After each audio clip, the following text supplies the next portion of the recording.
Sa airport ta, mamunit og basura haron ning uli magkilaw taning sinugba. Mangawat ig butong haron sa utan na atay isabaw. Luto na, dali, mamahaw. Ay video ni kidney mga adlaw dahil no sa tanan. Narita karon diri sa airport, kuy katong mga brade haa kay mamunit og mga basura. Na GT morning GT.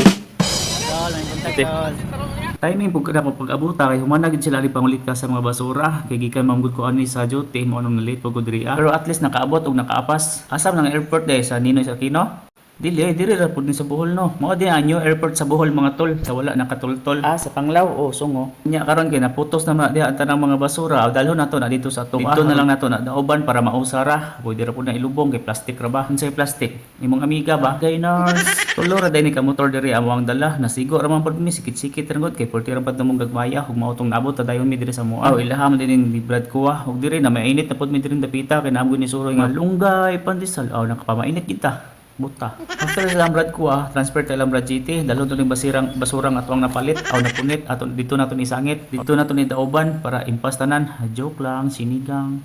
Unya atong mga sigma diri gaduyan-duyan lang buinasa. Medyo layo pa jud tag naabtan. Diri nato ni ilubong kay bawal din siya daoban. Ingon ana jud ang mga 3 kilyon diri sa Panglao. Andam sila mutabang basta ikaw. Diha ra. Nanlakaw pa din sila diri kay magkuha sa isda nga nalimtan. Kunya kay nagkalingaw ra pug haling-haling diri para abot atong isda ato tong isugba haron nata isudan. Nya pila ra may tikang naabot na din atong isda nga tamban. Si Brad Junior de bahala na kay share may suhito guhian kayo mo nang di gid ninyo mga pasmo kugmo.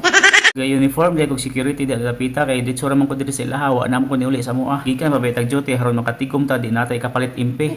Pohon nya sisiran din ning tubig sa lubi. Nya nanguhit dayon si tulbaliling diri manok ay kanang lubi kay tampal kidney para mailhan mo butong ihan ang dukdukon. Nindot kay diring lugara kay grabe ka peaceful aning area ha. Sos kalami puyo dire. Daday tag kabit. Di gyud dali ang sakpan. Gawas ato ang sinugbaw na po tay mga presko diha mga utanon gikan pagyud ni sa kang GT's farm. Presko pa kay ni tanan. Mao pa din pagpangutlo na mo ani libre ra ni. Wa pa gani mga pamahaw pero nanay botelya sa Red Horse nitoy hakaw. Pero oy nganom ni sinugba nga dugo konon maniglangaw. Hala Mariel ikaw nay bahala sa pagbogaw.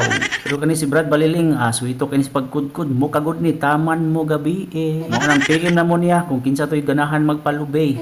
Kunya ato ang kusina naara diri dapita pero ayaw mo kumpiyansa kay pros mga antik sod aning balaya. Di basta-basta. Kunya kay hapit na naluto man diri ato ang tinunuan nga utan ay plaster nga plato da GT sa lamisa kay mangaon na taron ninyong tanan.